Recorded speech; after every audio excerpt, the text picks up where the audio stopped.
बरतानिया, फ्रांस और इटली के मशहूर पाकिस्तानी नयाद बिजनेसमैन सरदार ज़हूर इकबाल से मिलने पेरिस में उनके हेड ऑफिस पहुंचे।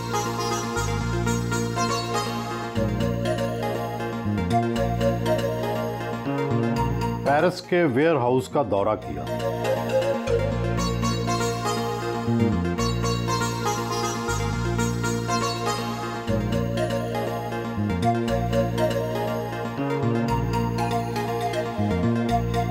चावल, दालों और मसाला जात की पैकिंग का प्रोसेस देखा।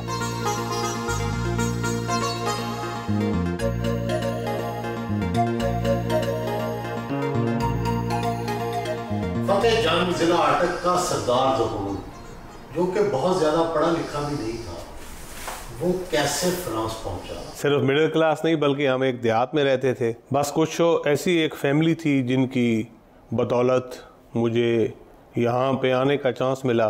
तो वो आते थे पाकिस्तान, मैं उनको जाता था रिसीव करने के लिए अपने दोस्त के साथ, जो बाद में मेरा वो ब्रदर इन लॉ भी बना। तो हम जाते थे, उन्होंने मुझे ऑफ़र की कि आप फ्रांस आ जाओ। उनको ये लगा, उस वक्त मेरी बड़ी अर्ली एज थी, 15 साल का होऊंगा, 16 साल का। किस क्लास में पढ़ते थे? जी मैंने मैट्रिक तक पढ़ा है।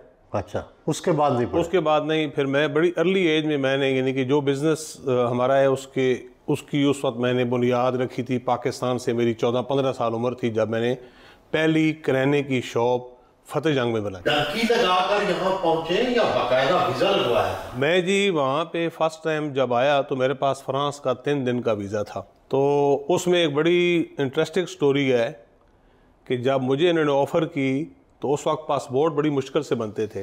पासपोर्ट बनवाने के बाद कि जब मैं सदर में गया टिकट लेने के लिए, तो मैंने ये समझा था कि पासपोर्ट जब बन गया तो बस हमने चले जाना है। तो उनको जब मैंने अपना पासपोर्ट दिया और वो दूसरे साथी जो मेरे साथ थे उनका, तो उसने पासपोर्ट के जो पेज हैं उनको आगे पीछे करना शुरू किया। तो मैंने कहा जी आप क्या भाईजान देख रहे हैं? उस वक्त यानी कि पासपोर्ट को राइट साइड पे यानी कि उसकी राइटिंग होती थी हाथ से। तो मैंने कहा मेरा नाम और एवरीथिंग इज़ जो है वो फर्स्ट पेज। तो वो मुझे कहता है नहीं जी मैं फ्रांस का वीज़ा देख रहा हूँ। मैंने कहा भाईजान मैंने फ्रांस नहीं, मैंने पेरिस जाना है। आपको ये पता नहीं था फ्रांस और पेरिस में क्या फ़र्क? मुझे ये फ़र्क नहीं पता था। आपने फ्रांस जाना है तो लिहाजा आपको वीज़ा चाहिए फ्रांस जाने के लिए। तो मुझे खैर शर्म भी आई यार कि ये तो थोड़ा गलत हो गया।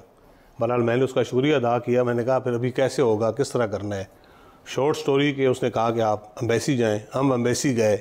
जब हम एम्बेसी गए तो उसने हमारे ऊपर सवाल जवाब शुरू किए। तो वो कहता है जी आपकी बैंक स्टेटमेंट कहाँ है? मैं कहा हमारा अकाउंट ही नहीं है तो बैंक स्टेटमेंट कहाँ से होगी?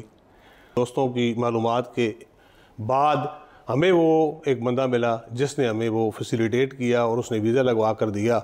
और 3 दिन का वीज़ा था मेरा और 1 महीने का वीज़ा था हॉलैंड का, लेकिन 3 दिन का ट्रांजिट वीज़ा था फ्रांस का। तो बस उसी 3 दिन की वीज़े के ऊपर हम आए और यहाँ आकर हम टिक गए। यहाँ आपने बिजनेस एम्पायर कैसे खड़ी कर ली? आपका फ्रांस में, यूके में, इटली में आपकी एक्सपोर्ट है, इंपोर्ट है। पाकिस्तान से राइस मंगवाते हैं, आटा मंगवाते हैं, स्पाइसेस मंगवाते हैं। कैसे जहन दौड़ाया कि ये सारी बिजनेस एम्पायर खड़ी कर ली? सबसे पहले जो आपकी अपने वालिदैन के साथ लगाओ और उनकी दुआएं आपके साथ होनी बहुत ज़रूरी है। मेरे जो वालिद साहब हैं, हम 3 भाई हैं, तो मेरे वालिद साहब जो थे वो मुझसे ज़्यादा प्यार करते थे। मैं उनके साथ बैठता था, उनके साथ खाना खाता था। वो जब तक घर ना आए मैं उनका इंतज़ार करता था खाने पे। बल्कि हमारे गांव में हमारी जो बैठक थी जिसे हम हुजरा कहते हैं, वो एक गांव में सबसे ऊंची जगह थी। तो वो सामने से जब गाड़ियाँ आ रही होती थी ना, तो जो गाड़ी अच्छी आती थी मैं उनसे कहता था हाँ जी एक दिन आप इस तरह बैठक में बैठे होंगे तो मैं बैर जाऊँगा, वहाँ से मैं बहुत सारे पैसे कमाऊँगा, फिर मैं आऊँगा और आप यहाँ बैठे होंगे तो मैं गाड़ी लेकर आऊँगा, इस किस्म की गाड़ी लेकर आऊँगा। तो वो मेरे साथ मजाक करते थे, कहते बेटा बिल्कुल इंशाल्लाह तुम एक दिन करोगे इस तरह। आपने शुरू में कौन सी नौकरी की? सबसे पहले तो मैंने यानी कि अपना एक दोस्त के ज़रिए मैंने प्रेस का काम सीखा, यानी कपड़े इस्त्री करने का। उस वक्त फ्रांस में बहुत ज़्यादा फैक्ट्रीज थी, कपड़े इस्त्री करते रहा। पाकिस्तानी जानना चाहते हैं कि उनका एक भाई जो फ्रांस में गया है वो अब कितना अमीर है। उसमें क्या कितने पैसे कमा लिए हैं, कितनी एक्सपोर्ट है, कितनी इंपोर्ट है, टर्न ओवर जो है आपका ओवरऑल वो कितना है? अगर फ्रांस की बात करें तो हमारा 15 मिलियन है, और इसी तरह हमारा 14-15 मिलियन जो है वो इटली का है, और 10 मिलियन जो है वो हमारा है पाउंड में यूके का।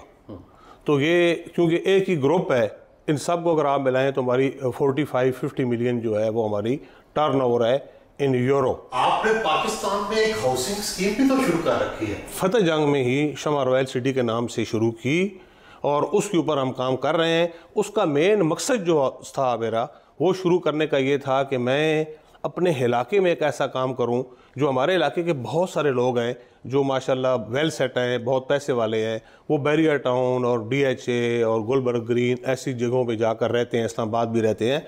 तो मैं कहता हूँ कि हम उनको यहाँ पे ऐसी एक फैसिलिटी दें कि वो बजाय इस्लामाबाद और कहीं और जाने के यहाँ रहें, और साथ ही जब हमारी ये सोसाइटी और हमारी जो हाउसिंग स्कीम कामयाब हो जाए और यहाँ पे हमारे इलाके के लोग जो हैं उनको जॉब भी मिले, वो कोई चौकीदार हो, कोई इलेक्ट्रीशियन हो, कोई ड्राइवर हो। जब से यानी कि हमारा CPEC बना, तो हम CPEC की जो पहली एग्जिट है, जब निकलता है पेशावर मोटरवे से, तो पहली एग्जिट जो है फतेह जंग वाली है और उसके ऊपर है।